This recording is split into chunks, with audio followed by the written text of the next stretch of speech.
By noon, most people aren't tired, they're leaking. You've felt it before. That hollow drop in focus, the slow fade of motivation, the quiet urge to check something meaningless. You haven't done anything physically demanding, but your brain feels fried. It's not fatigue, it's energy leakage. Every mental switch, every flick of attention between apps, tabs, or thoughts drains neurochemical fuel, specifically glucose and acetylcholine, the brain's two primary performance currencies. The tragedy is that these leaks are invisible. You think you're resting, but your brain is hemorrhaging microenergy through untracked cognitive transitions. That's why by lunch you're operating at half power. High performers don't fix this by adding caffeine or motivation. They seal the leaks. The protocol you're about to learn is called the energy container. It's a 3-minute system used by elite operators and neuroscientists to stop cognitive drainage and restore mental pressure. The kind of pressure that drives clarity, speed, and focus deep into the afternoon. Before we install it, you need to understand what's actually leaking. Imagine your brain as a closed circuit. Every time you open a new tab, switch context, or even glance at a notification, you're creating a micro break in that circuit. The prefrontal cortex must restabilize its network state, like rebooting a computer dozens of times an hour. Each reboot burns energy, and because attention resets take milliseconds, you never notice. But across hours, those milliseconds compound into depletion. Here's what the data shows. Frequent context switching increases neural glucose consumption by up to 30%, even when the total work time stays the same. That means two people doing identical tasks, one single-threaded, one distracted, burn radically different amounts of brain fuel. Now, here's the first move of the energy container protocol. Identify your leak points. For 1 hour, track every single time you switch focus. Every tab, every app, every internal distraction. Do not judge it, just count it. Most people discover they shift attention between 20 and 50 times in a single hour. That's not multitasking. That's neural chaos. Once you see it, you can begin containment. Step 2. Initiate what we call the cognitive seal. This is a short ritual performed before you begin any high-focus block designed to close open loops in your neural network. Sit still, drop your shoulders, and for 10 seconds, direct your attention to the area between your eyes. That's not mystical. It activates the medial prefrontal cortex, the brain's attention hub. Then run a quick mental scan. What tabs are open in your mind? Conversations, notifications, loose ends? Visualize each one closing like browser windows. When you finish, say mentally, contained. This single act sends a powerful signal to your nervous system. It establishes attentional boundaries. You're no longer available to mental drift. Think of it as clicking airplane mode on your brain. Once you've sealed, step 3 begins. Pressure stabilization. This is where you build the internal container that holds your cognitive energy. The fastest way to do that is through controlled exhalation. The vagus nerve, which regulates calm and focus, responds to the ratio between inhale and exhale. Inhale through the nose for 4 seconds. Exhale through the mouth for 8. Do this for 3 cycles. Your heart rate drops, your brain waves slow, and your neural oscillations begin synchronizing. Exactly what you need to prevent attentional drift. When that happens, your prefrontal cortex gains coherence, meaning your thoughts stop scattering and start stacking. It's not relaxation, it's compression. You're increasing the pressure inside your focus system, like sealing a container before building heat. Now, once your brain is sealed and stabilized, you perform step 4, create a single point anchor. This is the lock mechanism. Choose one physical gesture or object that signals containment. For some, it's pressing their thumb and forefinger together. For others, it's aligning their posture in a specific way. When you do this consistently, the brain associates the gesture with a state of sealed focus. Over time, this becomes an anchor, a 1-second trigger that reactivates the container even when you feel energy slipping. Most people burn out because they don't realize their attention is a battery that must be insulated. The energy container protocol is that insulation, but here's where it gets deeper. Your brain's energy isn't just chemical, it's electrical. Every neuron communicates through microcurrents. When you scatter attention, those currents desynchronize. The brain stops functioning like a unified network and starts fragmenting into competing subsystems. You can see this in EEG data. Low performers show chaotic wave patterns, while high performers display rhythmic coherence, steady alpha and low beta waves that flow like a single current. That's the neurological signature of containment. The reason meditation works for some people isn't because they relax. It's because they temporarily stop scattering neural electricity. But you don't need 30 minutes of meditation to get the effect. 3 minutes of containment can replicate it. Now here's the most critical insight. The leak doesn't only happen externally. Internal switching, jumping between thoughts, costs just as much energy as switching between apps. Every what if, every mental rehearsal, every imagined scenario burns metabolic fuel. This is called spontaneous cognitive firing, and it accounts for nearly half of daily brain energy expenditure. High performers kill internal chatter not through suppression, but through redirection. The energy container achieves this by assigning the brain a single stable object of focus. During your work block, that object is the task itself. When you feel the urge to jump away, mentally or physically, use a micro command, return. Say it silently. One word, no emotion. Each return strengthens the inhibitory circuits in your anterior cingulate cortex, the part of the brain that governs attention control. Do it for a week, and you'll notice the difference. The gap between distraction and awareness will shrink. The second your mind drifts, you'll feel it like static, and you'll pull it back instantly. That's containment in real time. You're not fighting distraction, you're managing pressure. Let's go deeper into the neurochemistry. When you leak attention, your brain releases bursts of norepinephrine, your alertness chemical. But too many microbursts cause receptor fatigue. You become desensitized, like turning up the volume until your speakers distort. The result is cognitive flatlining. You feel alert but can't focus. Containment prevents this by reducing unnecessary norepinephrine spikes. Instead of dozens of shallow bursts, you maintain one steady release, clean energy instead of jittery energy. That's why people who master containment look calm but sharp. They're not suppressing tension, they've stabilized their signal. Here's a powerful diagnostic. When you catch yourself yawning even though you slept well, it's not tiredness, it's neural desynchronization. The energy container resets that alignment. Try this test right now. Sit still, exhale fully, and soften your gaze. Notice how your body wants to move, itch, check something. That urge is your brain's leakage impulse. Stay still for 60 seconds and you'll feel the resistance fade. That's your energy sealing itself.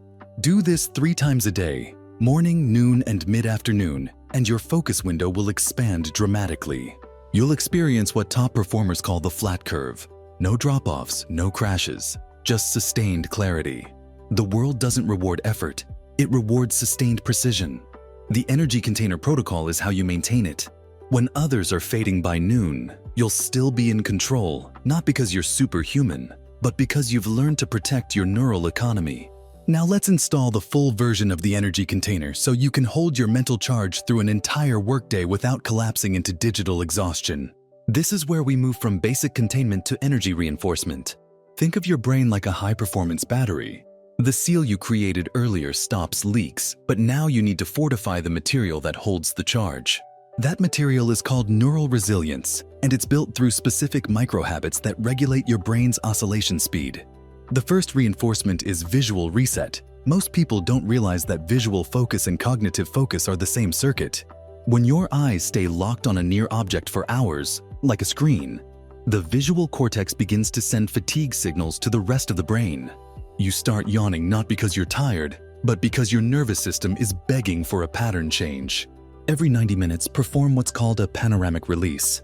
Look up from your work, shift your eyes to the farthest point you can find, and hold that wide gaze for 20 seconds.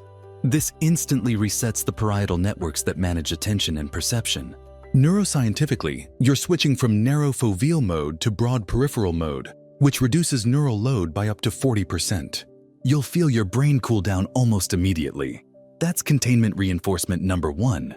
The second reinforcement is metabolic reset. Your brain doesn't run out of energy, it runs out of regulation. Most midday crashes come from glucose spikes and drops. The fix isn't food, it's breath. When glucose wavers, your prefrontal cortex loses stability. By performing 3 slow exhalations with a ratio of 1 to 2, 4 seconds in, 8 seconds out, you activate the parasympathetic system.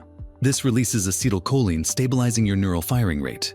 In plain language, you bring your brain back online without caffeine or sugar. You'll notice your thoughts sharpen and the noise fade.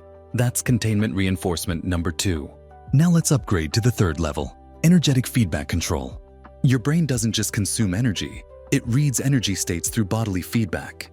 When posture collapses, blood flow to the frontal cortex drops. That's why slouching equals mental fog. The correction is called vertical anchoring.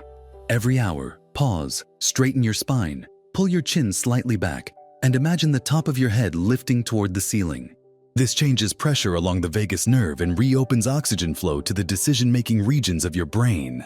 You'll feel alert within seconds. It's not posture correction, it's performance calibration. The fourth and most powerful reinforcement is called rhythmic coherence. Your brain operates in waves, alpha for focus, beta for action, theta for creativity. But context switching scatters them. To restore coherence, combine micro-movement with breath.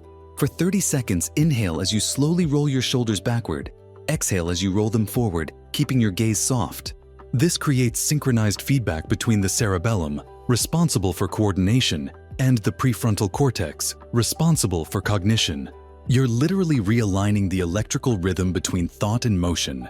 Elite musicians and snipers train this skill to stay calm under pressure. You can use it to maintain smooth mental flow for hours. Now that the reinforcements are installed, let's talk about containment discipline, the rule that separates amateurs from operators. The energy container doesn't work if you constantly puncture it. Every notification, every impulse to check is a hole in the container. The discipline is simple. You set one sacred window each day where leaks are forbidden. No switching, no reacting, no glancing. During this window, ideally 90 to 120 minutes, you operate under full containment. The rest of your day can be reactive, but this block becomes your zone of neural integrity. Inside it, you train your brain to stay single-threaded. The more you practice this, the longer you'll be able to hold focus without effort. Over time, your baseline attention stabilizes permanently. You'll start noticing that while others tire, you enter a state of steady control. That's the defining marker of cognitive containment, pressure without strain. Let's decode why this works. In neuroscience, performance collapses when the brain enters what's called attentional drift. It's the microphase when the default mode network hijacks your focus and pulls you into self-referential loops. This is what happens when you suddenly start thinking about what to eat or how much work is left. The energy container keeps the default mode network suppressed, allowing the task-positive network to dominate. This is the same network used by pilots, surgeons, and elite athletes. It's what flow state really is, neurological dominance of task-positive circuits over the wandering mind. But here's the key insight. Flow doesn't start with inspiration, it starts with containment. You cannot enter flow while leaking energy. You enter flow when the container is sealed and pressure rises. That pressure converts into focus. That's the real physics of productivity. Once you understand this, you stop chasing motivation. You start engineering energy. Let's solidify this into a daily operating code. Each morning before you start work, run the 3-minute containment protocol. First, seal your attention with the mental closure ritual.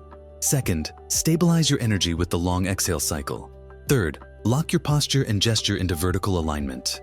Then, once every 90 minutes, perform one of the reinforcements: panoramic gaze reset, breath stabilization, posture recalibration, or rhythmic coherence. Think of these as maintenance subroutines that keep your energy network sealed. Each one takes less than a minute, but each prevents hours of drift. Over a full day, this compounds into exponential gain. You'll find that the same tasks that used to drain you now fuel you because you've reversed the flow. Instead of energy leaking out, pressure builds in. That internal pressure drives momentum, confidence, and precision. It's the same principle that elite performers rely on. Their energy feels limitless, not because they have more of it, but because they waste none. Now, let's confront the deeper layer most people never see. Cognitive fatigue isn't caused by thinking, it's caused by resistance. When you resist tasks, delay decisions, or second-guess actions, you create internal friction. That friction is what drains energy. Containment eliminates friction because it removes uncertainty about where attention belongs. You've defined a closed circuit. Inside it, everything you do contributes to the goal. The mind stops arguing with itself. That's why this protocol not only boosts focus but also kills anxiety. Anxiety is just leaked prediction energy, your brain's attempt to simulate multiple futures at once. Seal the circuit and prediction collapses into precision. The energy container makes your nervous system efficient by design. Now imagine you run this for a week. You wake up, seal the circuit, operate under containment, reinforce it every 90 minutes. Within days, you'll notice something profound. The midday crash disappears. The impulse to distract dissolves. You'll experience what neuroscientists call metabolic quiet. Your brain running at full power with minimal noise. That's the signature of elite cognition. You've stopped operating like a consumer of information and started operating like an engineer of energy. That's the mindset shift that separates high achievers from the distracted majority. The truth is, focus is not about effort, it's about containment. You can't hold more energy until you stop leaking what you already have. The energy container is not a motivational hack, it's a structural advantage. It builds a sealed system for your brain's energy economy so that you can perform longer, think sharper, and recover faster. By mastering this, you'll find that productivity is not something you chase, it's something you sustain. Because once your energy is contained, every action compounds. Every minute of focus multiplies results. And that's the real edge. The strongest performers in the world are not running faster, they're leaking less. The question is, will you start operating like one of them? If you want more systems like this, built directly from neuroscience and designed for competitive performance, subscribe to Success Code. Because here you're not collecting motivation, you're building an arsenal of mental codes that turn human potential into precision performance.